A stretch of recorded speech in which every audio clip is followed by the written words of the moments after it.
The sentence landed soft, like it didn't deserve weight. Like it was just another item on a list. "We're leaving tomorrow, Dad. I've sold your beach house." She said it while standing in the doorway, keys already in her hand, phone glowing in her palm. No hesitation. No question mark at the end. Just certainty, polished, confident, inherited. For a second, I thought I misheard her. Not because the words were unclear, but because of how easily they came out of her mouth. As if ownership was obvious.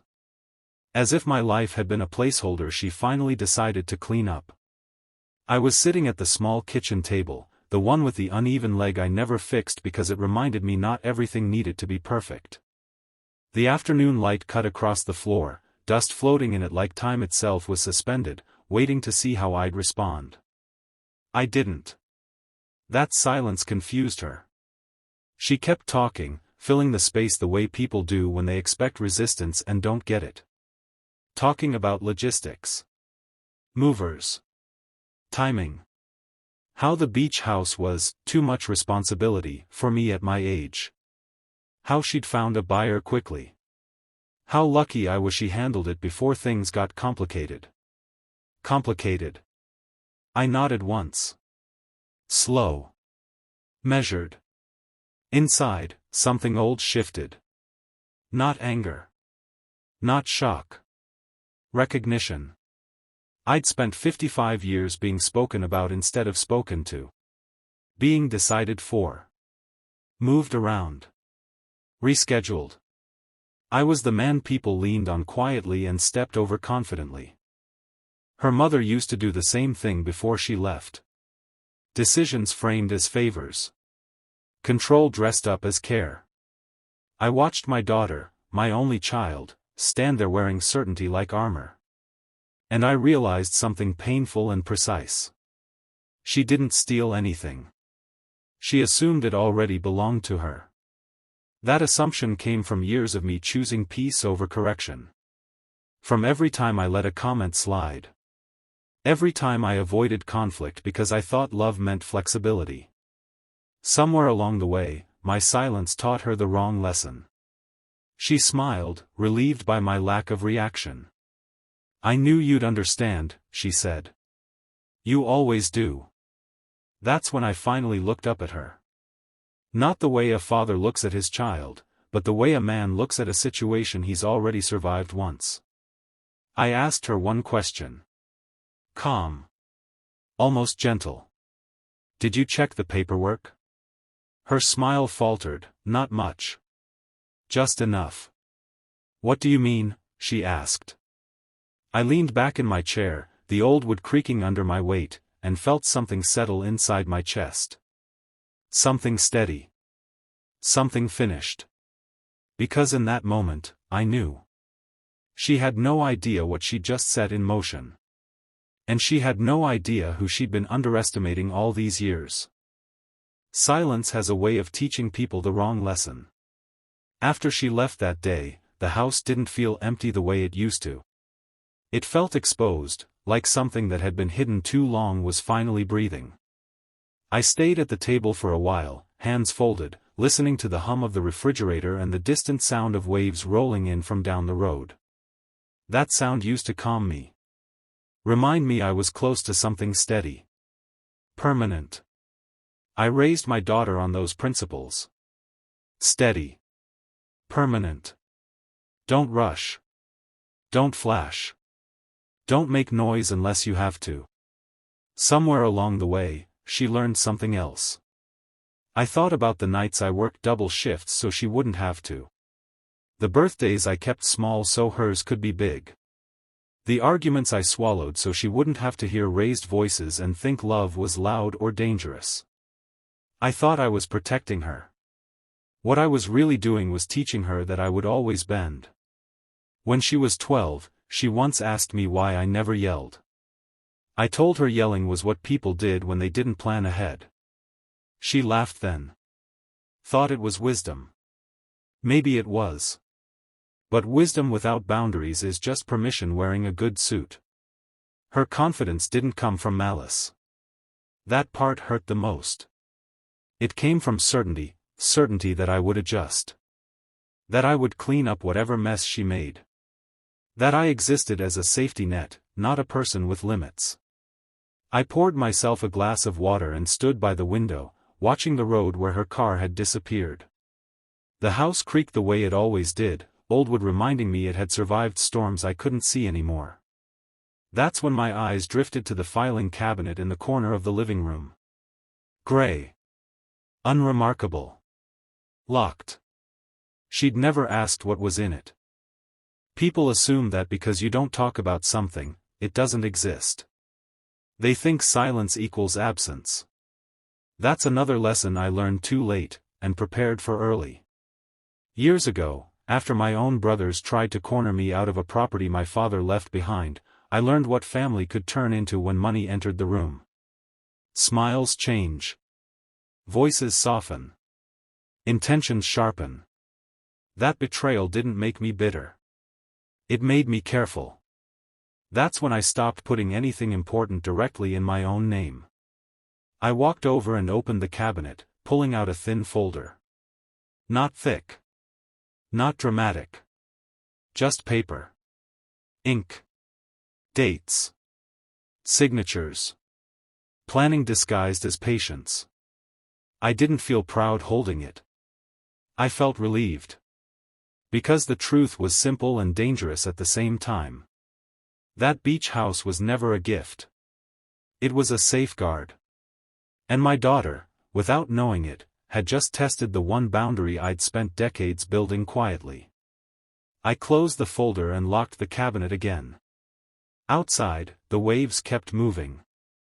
Inside, I understood something with painful clarity. This wasn't about a house. It was about correcting a lesson that had been taught wrong for far too long. And once lessons like that start correcting themselves, they don't stop gently. That beach house existed long before my daughter ever noticed it. Before the summer barbecues.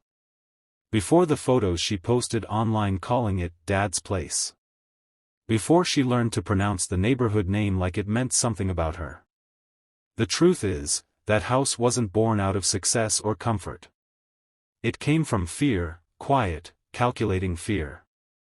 Years ago, after my brothers showed me how quickly blood turns cold when money shows up, I stopped believing in informal promises. They smiled while they schemed. Talked about fairness while planning division. I didn't fight them. I walked away with what I could, and a lesson I never forgot. Never let sentiment sit where structure should be. The beach house came later. A modest place near the water, nothing flashy. I didn't buy it to show anyone I'd made it. I bought it because it was isolated. Predictable. Easy to protect. Somewhere I could think without interruption. Somewhere I could disappear if I needed to. And when I bought it, I didn't put my name where everyone expects it to go. That decision confused people. Even my lawyer at the time asked twice if I was sure. I told him yes. People change. Paper doesn't. The house went into a structure most folks don't ask about until it's too late. A trust, clean, tight, boring on purpose. Designed to sit quietly unless disturbed. Designed to outlive me if necessary. Designed to prevent exactly what my daughter thought she had just accomplished. I never explained that to her. Part of me wonders if that was my mistake. But another part knows explanation only works on people who respect limits. She'd grown up watching me fix problems she didn't even know existed. That kind of upbringing teaches confidence without consequence. I sat down that evening and opened an old photo album. Not for nostalgia, clarity. There was a picture of her at 16, standing on the deck of the beach house, arms wide, wind in her hair, smiling like the future was something she could order. I smiled too, back then. Because back then, she was still learning who she was. Somewhere after that, she decided who I was. My phone buzzed. A message from an unfamiliar number. Mr. Reed, this is regarding the property transaction at. I didn't open it. I didn't need to. I already knew the sequence. When you sell something you don't own, the universe doesn't rush to correct you. It waits until you've committed fully. That's the cruel part about confidence, it invites consequences quietly. I stood up, walked to the window, and watched the sun dip low over the water. The house looked the same. Calm. Unbothered. Unclaimed in the way she thought it was claimed. That's when it hit me. This wasn't the first time someone assumed they could take something from me because I didn't guard it loudly.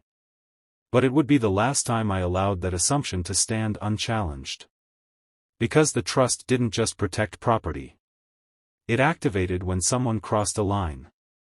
And my daughter had just stepped all the way over it. Paper has a sound when you slide it out of a folder. It's soft. Almost polite. No drama to it. No warning. Just the quiet confidence of something that knows it doesn't need to argue. I spread the documents across the dining table that night, the same table where I'd helped my daughter with homework, where we'd eaten takeout after long days, where her confidence had slowly replaced her curiosity. Trust agreements. Deed history.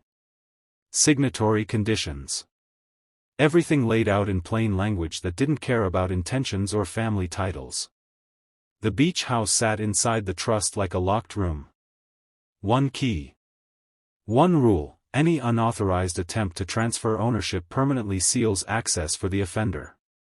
I remember insisting on that clause. My attorney asked if I was sure. It's strict, he said. I told him strict was cheaper than regret. I checked the timestamps. The buyer's offer had been accepted. The paperwork submitted. The assumption completed. My daughter's name was right there, on the wrong line. That's when the second message came through. This time I opened it. The buyer was confused. The escrow agent was cautious. The tone was polite, professional, already tinged with concern. They wanted clarification. Verification. Proof of authority. They didn't want conflict. Neither did I. I didn't reply right away. I poured a drink I didn't finish and stood in the doorway, watching the ocean breathe in and out like it had nothing to do with human mistakes. That's the thing about nature, it doesn't rush to rescue you from your choices. I thought about calling her. Giving her a chance to back out. But stopping her now would have been an act of protection. And protection, I realized too late, was what created this version of her. So I did nothing. The next day, her voice came through my phone tight, hurried. Dad, did someone contact you about the house? I told her the truth. Carefully. Yes. A pause. What did you say? Nothing yet. Relief flooded her voice. Okay, good. They're just being annoying. Lawyers always complicate things. Complicate. I closed my eyes. That word again. The belief that systems exist to serve her, not restrain her. After we hung up, I emailed my attorney. Short. Precise. Attached everything. I didn't ask what to do. I asked what happens next. The answer came back an hour later. Proceed as planned. Do not interfere. That's when I understood something that surprised even me. This wasn't revenge. This was correction.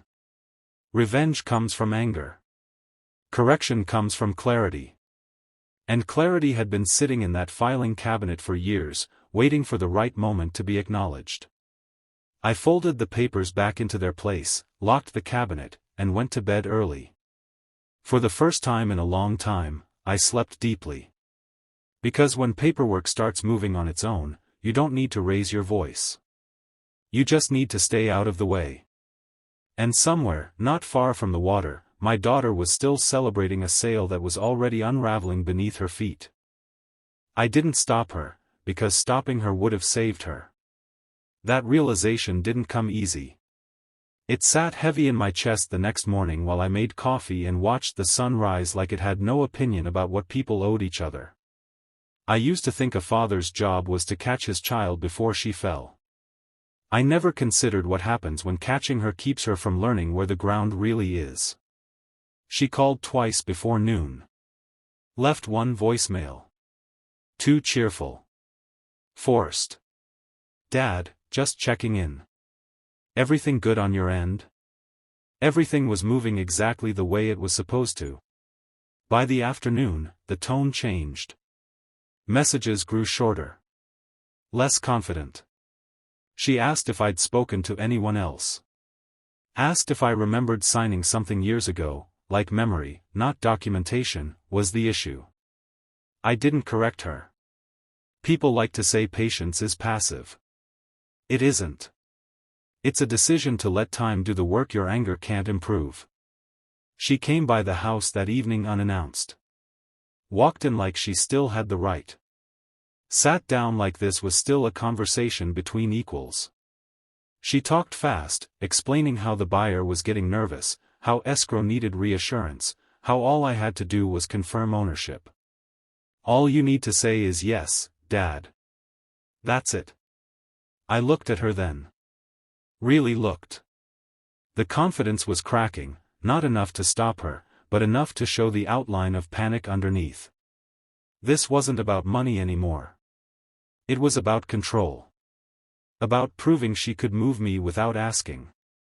You should let me handle this, she said. You always get stressed with paperwork. That was the moment I understood how completely she'd rewritten our roles in her head. I told her I'd think about it. That word, think, made her uncomfortable. She stood up quickly, pacing the room, phone buzzing in her hand. You're making this harder than it needs to be. I nodded. That's possible. She stared at me, waiting for the version of me that rushed in to smooth things over. That version didn't show up. When she left, she slammed the door harder than she meant to. Anger trying to sound like authority. Later that night, my attorney called. His voice was calm. Almost impressed. She's escalating, he said. Contacted her own legal counsel. That speeds things up. I asked what that meant. It means she's extending the rope herself. I sat in the dark after the call ended, the ocean's rhythm steady and indifferent. This was the point of no return. The moment where stepping in would undo everything, or stepping back would let truth take its course. I chose to step back. Not because I didn't love her. But because love without limits becomes permission. And permission, I'd learned, is dangerous in the hands of someone who's never been told no. Confidence makes a particular sound when it starts to collapse. It's not loud. It doesn't shatter all at once. It frays, thread by thread, until the person holding it realizes they've been gripping air. I heard it in my daughter's voice 2 days later when she called again, this time without pretending everything was fine. Dad. I need to talk to you. No greeting. No control. I told her to come by. She arrived late afternoon, eyes tired, phone clutched like it was the only thing keeping her upright. She didn't sit right away. Just stood there, pacing, breathing too fast for someone who still believed she was in charge. They're saying the sale can't move forward, she said. They're asking for documents I don't have. I waited. My lawyer thinks it's a technical delay, she added quickly. Nothing serious. We just need you to confirm authority. Authority. That word finally landed where it belonged. I asked her who told her she had it. She frowned. What do you mean? Who told you the house was yours to sell? She hesitated. Just a fraction of a second. But it was enough. You always talked about it like it was yours, she said. You never corrected me. There it was. The quiet indictment. Silence repurposed as consent. I nodded slowly. And that made you certain? Yes, she said. Too fast. I stood and walked to the window, giving her my back. Not to be dramatic, but because watching the water helped me keep my voice level. Certainty doesn't come from assumption, I said. It comes from verification. She snapped then. Frustration breaking through the cracks. Why are you doing this now? Why didn't you stop me earlier? I turned around. Because stopping you earlier would have taught you nothing. But I didn't say that. I didn't need to. Instead, I told her I'd meet with her lawyer. That seemed to calm her, just a little. Hope rushed back in, loud and premature. Later that evening, I sat across from a man in a tailored suit who spoke carefully, choosing words like they were stepping stones across deep water. He didn't accuse. He didn't threaten. He asked questions that had only one direction. Who owns the property? Where is authority documented? Why was the sale initiated without verification? My daughter stayed quiet. For the first time. I slid a single document across the table. The room changed. The lawyer read it once. Then again. Slower. He looked up at me, then at her. This trust, he said carefully, is very clear. Her face drained of color. What does that mean? She asked. He didn't answer her right away. He looked at me instead. And in that moment, I realized something irreversible had already begun. Because once confidence meets law, truth doesn't negotiate. There's a moment before a wave breaks where the water pulls back. That's where we were.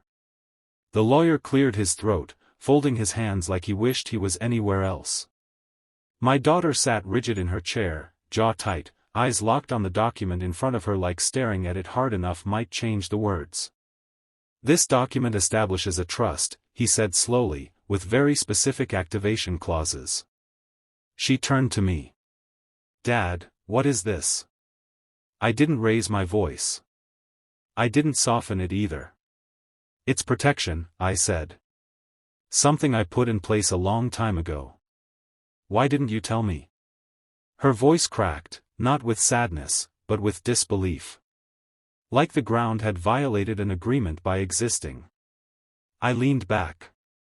You never asked. Silence settled heavy between us. The lawyer continued, careful now. Any attempt to sell, transfer, or leverage the property without proper authority triggers automatic restrictions. What kind of restrictions? She asked. He hesitated. That hesitation said more than words ever could.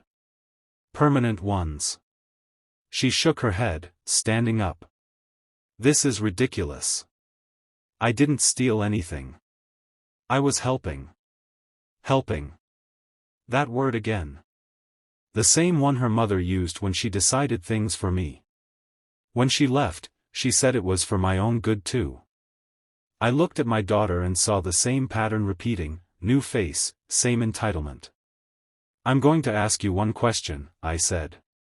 And I want you to answer honestly. She crossed her arms, defensive. Fine. Did you verify ownership before you sold it? Her mouth opened. Closed. Opened again. No, she said finally. Because I didn't think I had to. That was the moment. Not the sale. Not the lawyer. Not the document. That sentence. The belief that access replaces permission. I stood and slid another page across the table. A single clause highlighted in yellow. The lawyer inhaled sharply. My daughter read it slowly. Once. Twice. Then her hands started shaking. What does this mean? She whispered. It means, I said gently, that the trust assumes malicious intent when verification is ignored. Her head snapped up. You think I was trying to hurt you? I shook my head. No. I think you didn't consider me at all. That landed harder than anger ever could. She sank back into the chair, eyes glassy now. Fix this, she said. Not asked. Ordered. You can fix this. I looked at her for a long moment. This was the last chance. The one moment where stepping in could still soften the landing. Where I could blur lines and rescue her from consequence. I chose not to.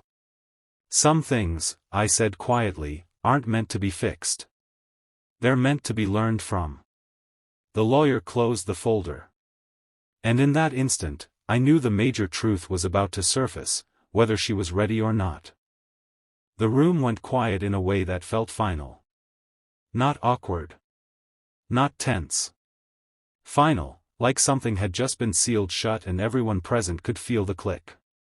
The lawyer adjusted his glasses, glanced once more at the document, then finally said the words my daughter had been circling without touching. Mr. Reed, he said, nodding toward me, was never the owner of the property in the way you assumed. She looked at him, confused. Then at me. What does that mean? I answered before he could. It means the house was never mine to sell, I said calmly. And it was never yours to touch. Her breath caught. Then whose is it? I didn't smile. I didn't need to. It belongs to the trust, I said. It always has. The lawyer leaned forward, voice steady but firm. The trust was established years ago. Your father is a beneficiary, not the owner. He doesn't control it. And neither do you. She shook her head slowly, like refusing the ground beneath her feet. But, he lived there. Everyone knows it's his. Residence isn't ownership, the lawyer said. And assumption isn't authority. Her eyes widened as the rest hit her, piece by piece. The buyer. The escrow company. The forged certainty she'd built everything on.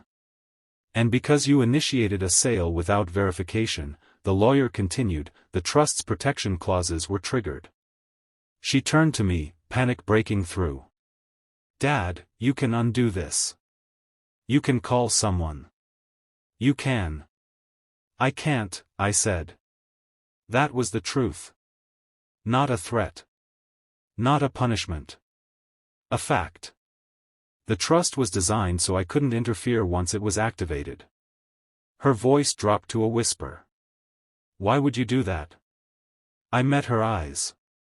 Because I knew one day someone might confuse access with ownership. The lawyer slid one last document across the table. This clause permanently removes any individual who attempts unauthorized transfer from future beneficiary consideration. She stared at it, lips trembling.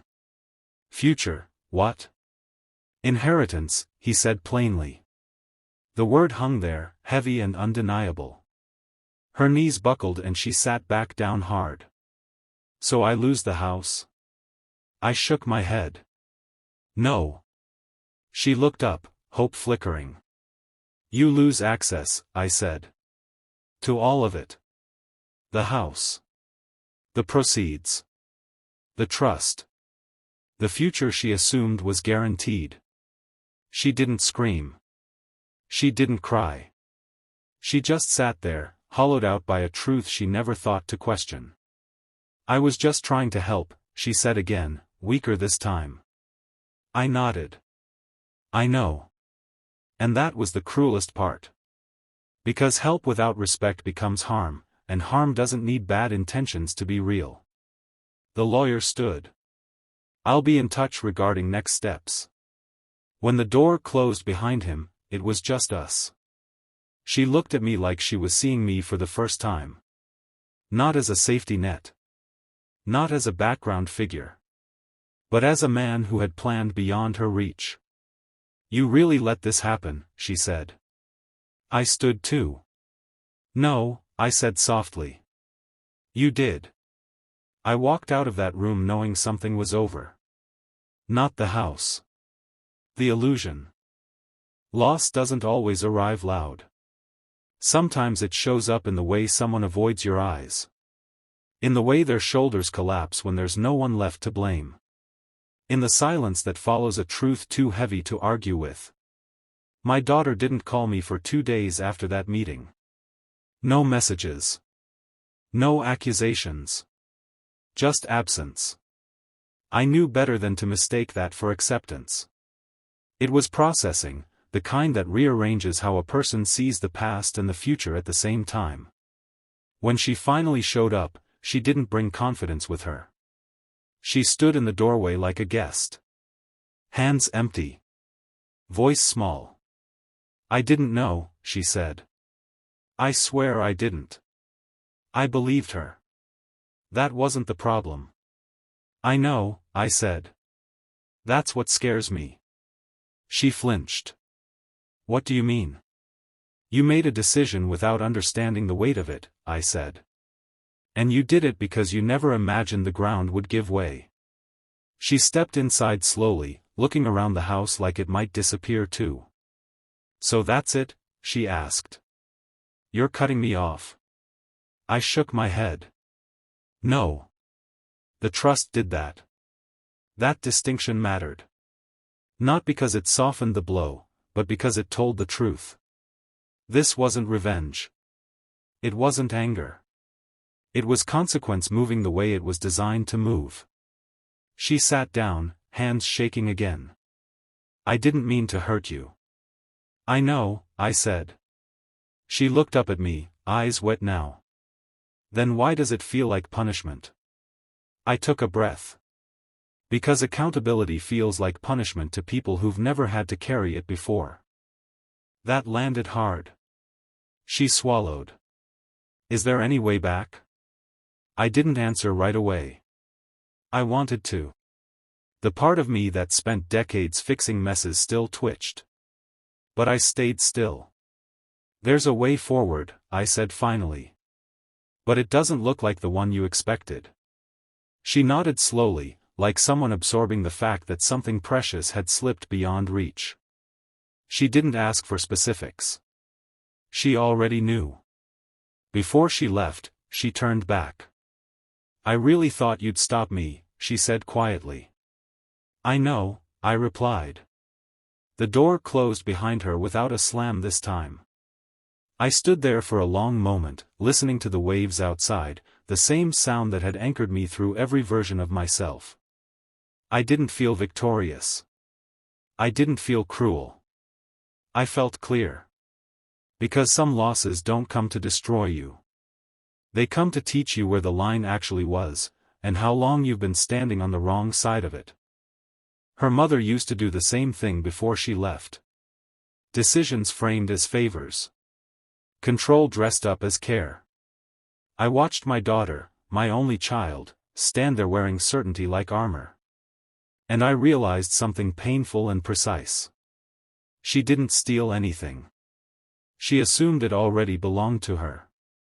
That assumption came from years of me choosing peace over correction. From every time I let a comment slide. Every time I avoided conflict because I thought love meant flexibility.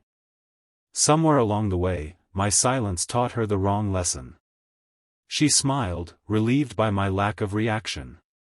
"I knew you'd understand," she said. "You always do." That's when I finally looked up at her. Not the way a father looks at his child, but the way a man looks at a situation he's already survived once.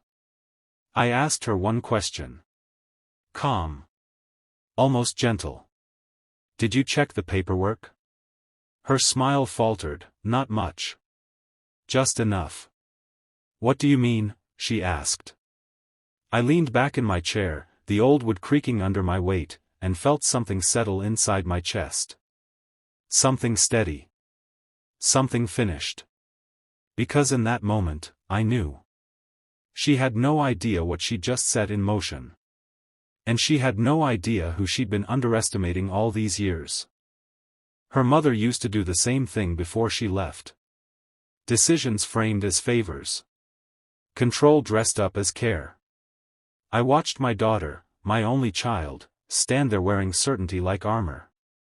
And I realized something painful and precise. She didn't steal anything. She assumed it already belonged to her. That assumption came from years of me choosing peace over correction. From every time I let a comment slide. Every time I avoided conflict because I thought love meant flexibility. Somewhere along the way, my silence taught her the wrong lesson. She smiled, relieved by my lack of reaction. "I knew you'd understand," she said. "You always do." That's when I finally looked up at her. Not the way a father looks at his child, but the way a man looks at a situation he's already survived once. I asked her one question. Calm. Almost gentle. "Did you check the paperwork?" Her smile faltered, "Not much. Just enough." "What do you mean?" she asked. I leaned back in my chair, the old wood creaking under my weight, and felt something settle inside my chest. Something steady. Something finished. Because in that moment, I knew. She had no idea what she'd just set in motion. And she had no idea who she'd been underestimating all these years.